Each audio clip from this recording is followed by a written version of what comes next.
అందరికీ నమస్కారం. ఓం శ్రీ మాత్రే నమః. ఆడపిల్లలకు ఈ పేర్లు అస్సలు పెట్టకూడదు. ఆడపిల్లలకు ఈ పేర్లు పెట్టకూడదు కాదని ఇలాంటి పేర్లు ఆడపిల్లలకు పెడితే వారు జీవితాంతం కష్టాలు అనుభవిస్తారు. ఈ పేర్లను ఆడపిల్లలకు పెడితే రాక్షసుడు లాంటి భర్త వస్తాడని శాస్త్రాలు చెబుతున్నాయి. పుట్టిన బిడ్డకు పేరు పెట్టే కార్యక్రమాన్ని నామకరణం అంటారు. హిందూ మతం ప్రకారం ఒక వ్యక్తి తన తల్లి గర్భం నుండి మరణించే వరకు 16 ఆచారాలను అనుసరిస్తాడు. వీటన్నిటిలో నామకరణ వేడుకకు 5వ స్థానం ఇవ్వబడింది. నామకరణం ఒక వ్యక్తి జీవితంపై గొప్ప ప్రభావాన్ని చూపుతుంది. అందువల్ల పేరు పెట్టే ముందు చాలా ఆలోచించాలి. నవజాత శిశువు జన్మించిన వెంటనే అతని కులకర్మలు జరుగుతాయి. ఈ సమయంలో నుండి సూతక కాలం జరుగుతుంది. శిశువు పుట్టిన 10 రాత్రులు గడిచిన తర్వాత నామకరణం చేయాలని శాస్త్రంలో చేయవచ్చునని చెప్తున్నారు. బిడ్డకు నామకరణం చేసే రోజు హవనము చేసి బ్రాహ్మణులకు భోజనం పెట్టాలి. నామకరణం రోజున పుట్టినరోజు, గ్రహాలు, దిశ, తేదీ, సమయం వంటి అనేక ముఖ్యమైన అంశాలను దృష్టిలో ఉంచుకొని పిల్లలను జాతకాన్ని సిద్ధం చేస్తారు. పిల్లల పుట్టుకను బట్టి మొత్తం నిర్ణయించబడుతుంది. మొత్తాన్ని దృష్టిలో ఉంచుకొని నామకరణ కర్మలు చేయడం ఆనవాయితీ. నామకరణం రోజున బిడ్డకు సూర్యుని దర్శనం ఇవ్వాలి. పిల్లల తాతలు మరియు తల్లిదండ్రులు పిల్లల కుడి చెవి దగ్గర పేరును చెప్తారు. కొన్ని సమాజాలలో ఈ పవిత్ర వ్రతం కనీసం 5 నుండి 5 మహిళల సమక్షంలో నిర్వహిస్తారు. కొన్ని సాంప్రదాయాలలో శిశువుకు స్వాగతం పలికేందుకు 5గురు స్త్రీలు పాటలు పాడతారు. దీని తర్వాత హాజరైన ప్రతి ఒక్కరూ బిడ్డకు వారి ఆశీర్వాదం ఇస్తారు. ఇది నామకరణం యొక్క సాధారణ ఆచారం. ఇది పేరు పెట్టే పద్ధతి అయితే ఇలా నామకరణం చేసేటప్పుడు కొన్ని రకాల పేర్లను అసలు పెట్టకూడదని శాస్త్రాలు చెబుతున్నాయి. మరి ఆడపిల్లలకు, మగపిల్లలకు ఎటువంటి పేర్లు పెట్టకూడదో అనే విషయాన్ని ఇప్పుడు మనం వివరంగా తెలుసుకుందాం. పేరు పెట్టేటప్పుడు అనగా నామకరణం చేసేటప్పుడు చాలా జాగ్రత్తలు తీసుకోవాలి. ఎప్పుడైనా సరే బిడ్డకు నామకరణం చేసే కార్యక్రమం ఇంట్లోనే చేయాలి. మీరు చేయాలనుకుంటే ఆలయం లేదా యజ్ఞస్థలంలో కూడా హోమం చేయవచ్చు. పూజ కోసం ఉంచిన కలశంపై ఓం మరియు స్వస్తిక్ వంటి శుభ చిహ్నాలను తయారు చేయాలి. పిల్లలను పూజాస్థితికి తీసుకువచ్చే ముందు పిల్లల నడుముకు పట్టుదారం కట్టడం చాలా ముఖ్యం. పేరు ప్రకటించే సమయంలో ఉపయోగించే ప్లేట్ పూర్తిగా కొత్తది ఉండాలి. నామకరణం రోజున మాత్రమే ఆ ప్లేట్ను తెరవాలి. అలాగే ఈరోజు సాత్విక ఆహారాన్ని ఇంట్లో తయారు చేసుకొని తినాలి. నామకరణం చేసే సమయంలో బిడ్డను తల్లితోనే ఉంచితే మంచిది. శాస్త్రాల ప్రకారం పండగ, అష్టమి, చతుర్దశి, అమావాస్య మరియు పౌర్ణమి రోజులలో పిల్లలకు పేర్లు పెట్టకూడదు.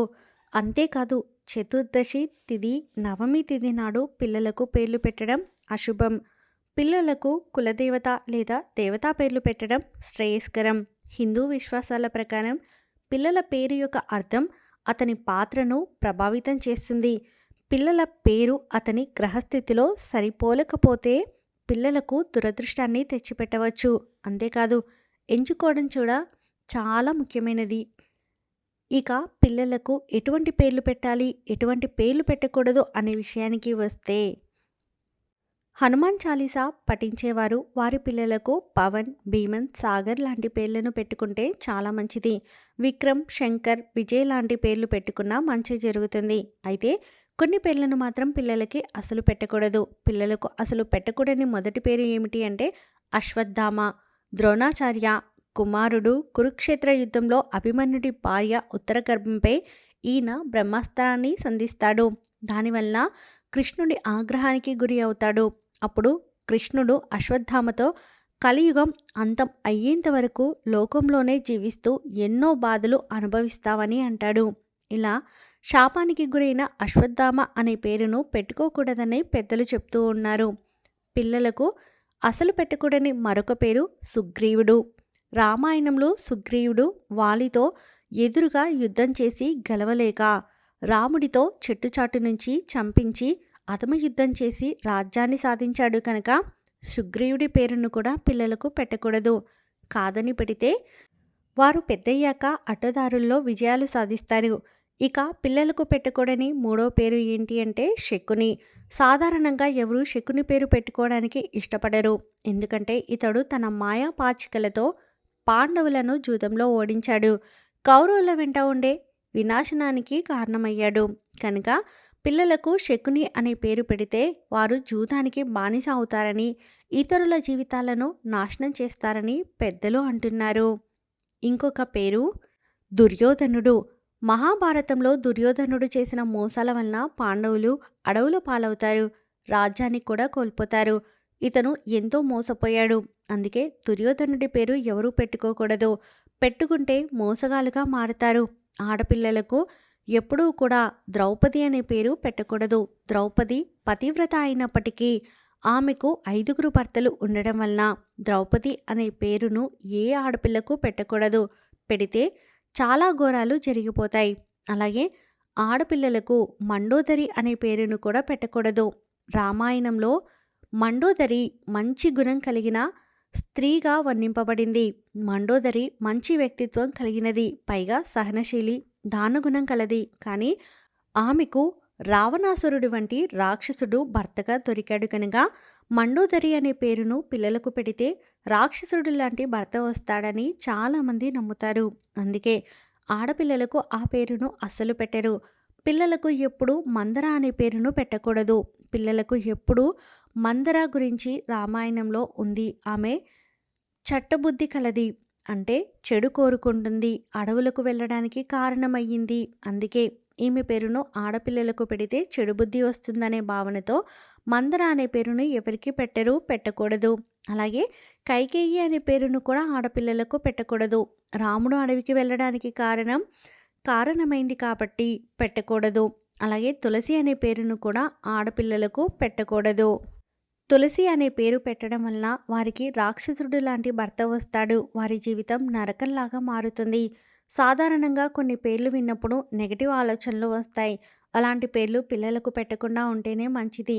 మంచి అర్థాన్ని ఇచ్చే పేర్లు పెట్టడం వలన మీ పిల్లలకు మంచి జరుగుతుంది. అలాగే మరి పాతకాలం నాటి పేర్లు అంటే ఎల్లమ్మ, పుల్లమ్మ, వెంకమ్మ ఇలాంటి పూర్వకాల పేర్లు కూడా పెట్టకుండా ఉంటేనే మంచిది.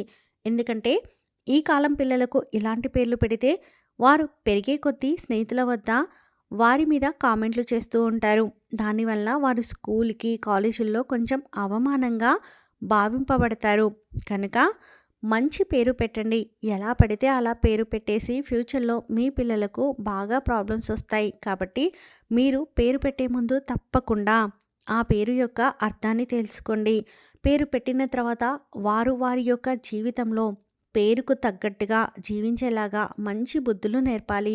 పిల్లలకు పూర్తి పేరుతో పిలవండి. నిక్నేమ్స్తో కూడా పిలవద్దు. పూర్తి పేరుతో పిలవాలి తప్ప ఏమీ లేదు. 3 రకాల పేర్లు పెట్టవచ్చునని శాస్త్రాలలో చెప్పారు. అవి మాసం ప్రకారం మాసనామం 1, గ్రహదోషాలు, పాపపీడలు పోవుటకు నక్షత్రనామం 1, అందరూ పిలుచుకోవడానికి వ్యవహార నామం 1, మగ శిశువుకు 2 లేక 4 అక్షరాలతో ఆర్, ఎస్, ఎస్కు 3 లేక 5 అక్షరాలతో పేరు పెట్టాలని ఒక శాస్త్రవచనం. పేరుకు సరి సంఖ్యలు ఆర్, ఎస్. ఎస్లో పేరుకు బేసి సంఖ్యలు, అక్షరాల సంఖ్య ఉండాలి. పేరు పెట్టాలని శాస్త్రనియమం. దేవతల పేర్లు ప్రకృతికి సంబంధమైన పేర్లుగానే పెట్టుకోవాలి అని అర్థం. మారిపోయేవి, మనకు సంబంధం లేని భాషల పదాలు, 2-3 భాషల్లోని పదాలు కలిపి సూచించేవి, పలకడానికి కష్టంగా ఉండేవి, ఎక్కువ దీర్ఘాక్షరాలతో ఉండేవి, అలంకారాంతం ఉండే పేర్లు పెట్టకూడదు. సరళమైనవి, శుభకరమైనవి, పేరు చివరిలో దీర్ఘం కానీ సర్గ కానీ ఉండేవి, స్పష్టమైన అర్థం కలది, మనసుకు ఆహ్లాదాన్ని ఇచ్చేవి పేర్లుగా పెట్టుకోవాలని శాస్త్రం చెబుతుంది. పురుషుల పేర్లు స్త్రీలకు, అలాగే స్త్రీల పేర్లు పురుషులకు పెట్టరాదు. కొన్నిసార్లు ఎక్కువ మంది పిల్లలు పుట్టి చనిపోతూ ఉంటే దుష్టశక్తుల బారి నుండి శిశువులను కాపాడేందుకు విడ్డూరమైన పేర్లను పెట్టే ఆచారం కూడా ఉంది. కాబట్టి నామబలం, నక్షత్రబలం, గ్రహబలం చూసుకుని అక్షరాలను పెట్టండి. వారి జీవితంలో మంచి భవిష్యత్తును పొందుతారు.